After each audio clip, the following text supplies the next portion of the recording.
I think the Miz just scored that a 10. And Chris Like this video, subscribe, and turn on notifications. And once you're done, leave a comment saying that I subscribed, and you will be replied to. We'll be doing as many as we can. You bet your ass this list is satirical. You seriously think this company that brought you Trish Stratus barking on her hands and knees actually gave you 10 legitimately great matches fairly pitting men and women against each other? What is this, Lucha Underground? Get the fuck out of here. This is Vince McMahon's World Wrestling Entertainment. And I'm D-Wicket, and these are the 10 best man versus women matches of all time. Number 10, Chyna versus Jeff Jarrett. I know what I said at the beginning, but hey, to WWE's credit, there's been at least like maybe 3 decent encounters between the boys and the girls in the ring, so why not at least try making this list like, you know, half satire, half legitimate? It's about the best we can do. One of the few not so awful matches between the men and the women saw Chyna win the Intercontinental Championship from JEFFJARRETT. Wow, really is the worst nickname ever. At No Mercy 1999. The match saw Chyna, a woman, win the Intercontinental Championship. The first time a woman would ever win a men's championship. Then again, it was also a good housekeeping match, so... Chyna. Oh, no! And Chyna right into the Jarrett with a figure 4 on Chyna. He's got it cinched in. Standing at the figure 4. Oh, over the low blow. Oh, she got the toes. She got the toes. Chyna's got the toes. Oh, my. Oh, time for dessert. No. The kitchen sink. She's got the kitchen sink. Chyna hit Jeff. That Intercontinental belt. She wants to taste that. Oh. And there's a 3 count. Jeff Jarrett cannot use the Intercontinental Championship to win a match. It is not a household item. Oh, man. Chyna with a guitar. Chyna has made history. Number 9, Stephanie McMahon versus Brock Lesnar.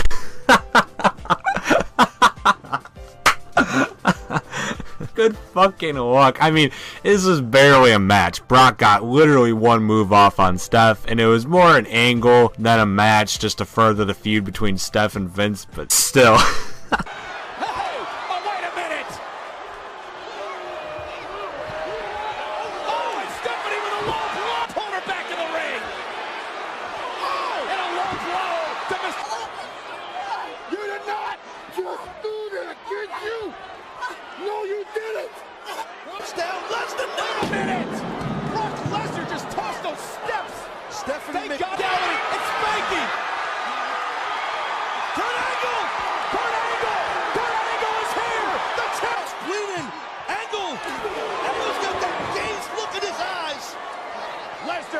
Number 8, Molly Holly versus the Hurricane. Fucking wrestling, man. The Hardcore Championship is gone because WWE doesn't want to keep us entertained as they used to and refuse to put the idea of actual hardcore in our minds. Oh, Dean Ambrose, what could have been if you were an actual lunatic? He'd have been incredible with the Smash Championship. Instead, we have blimps in that belt's history like, well, this. The night Molly Holly betrayed the Hurricane and won the goddamn Hardcore title. As Matt Striker would have said, never trust a woman.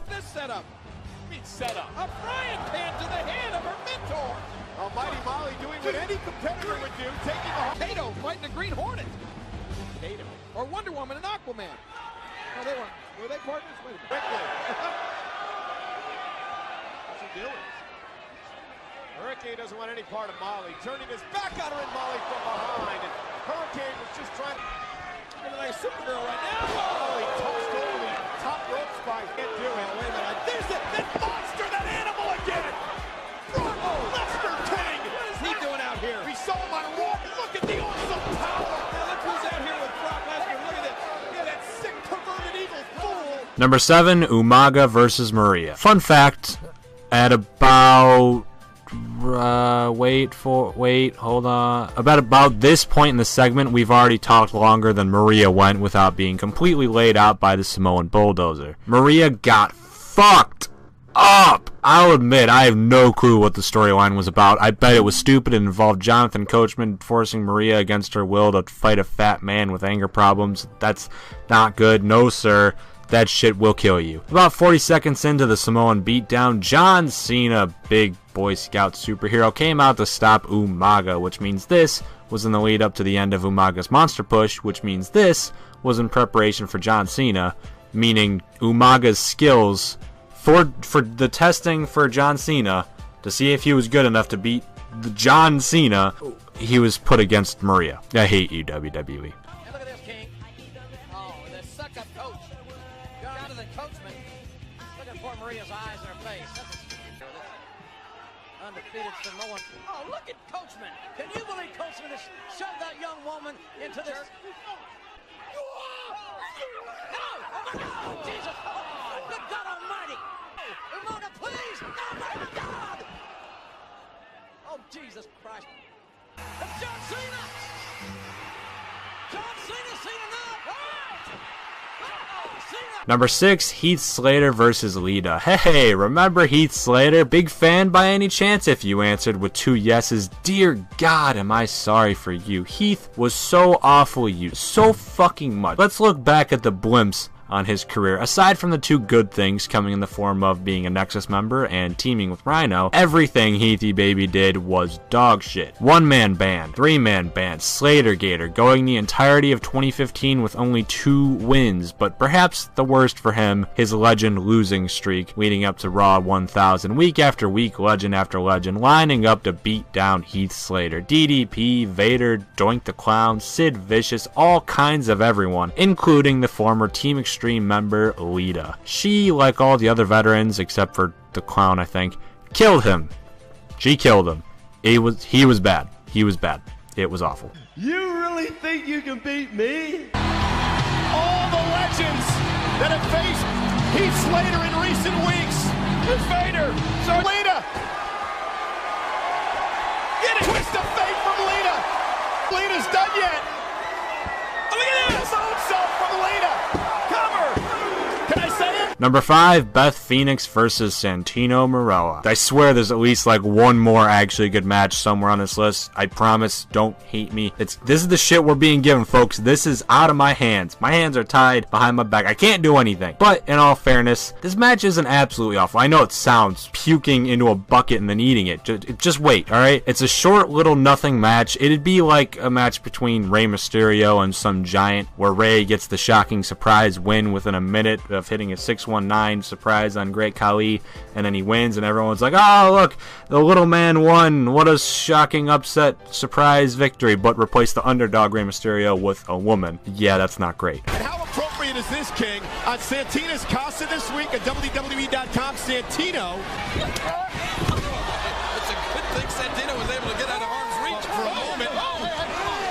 Through the day, he issued an open challenge and that's slamming Santino.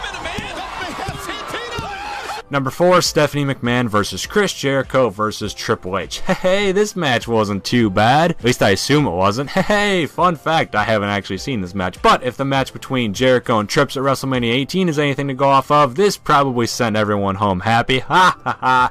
Shady wrestling jokes. This match has some significance, as while Chyna was the woman always being pictured to be in the WWE Championship scene one day, Steph was the only one to actually compete for it. Not only becoming #1 contender at one point, this match between 3 future Hall of Famers, and each one of those gives me scarily different reaction, was probably good. I'll go ahead and predict that Trips and Jericho did most of the work, and that, work they can do. So let's call this match a classic with some great historical significance and call it our number 4 entry. Number 3, the 2010 Royal Rumble.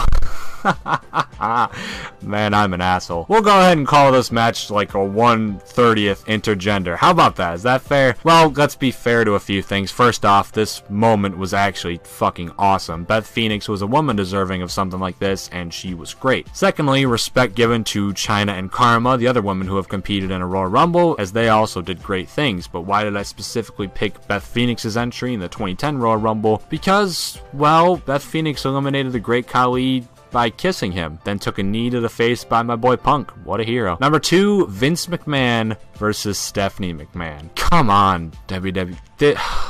This has to be like the funniest list we've ever made at Watch WWE, and it's completely unironically. It's not because of me at all. It's just because Vince McMahon has a match with his fucking real-life daughter. He fought his daughter. A match that had the stipulation where you have to beat the shit out of your opponent so badly that they have to forfeit via saying the words, "I quit." They have to yell "uncle." And the mad bastard said, "You know what? Let's make our fans pay for this." And threw it on a pay-per-view. Hook, line, and goddamn kitchen sinker, folks. I'm at a loss for words. And number 1, Chyna versus Chris Jericho. Alright, let's put the joking aside for a second and basically come out and say this list is a goddamn Chyna appreciation post. What a fucking legend. The match was actually really good, and it might be the only legitimately good man versus women one-on-one match in WWE to ever be really good. And while most of that was probably due to Chris Jericho being Chris Jericho and being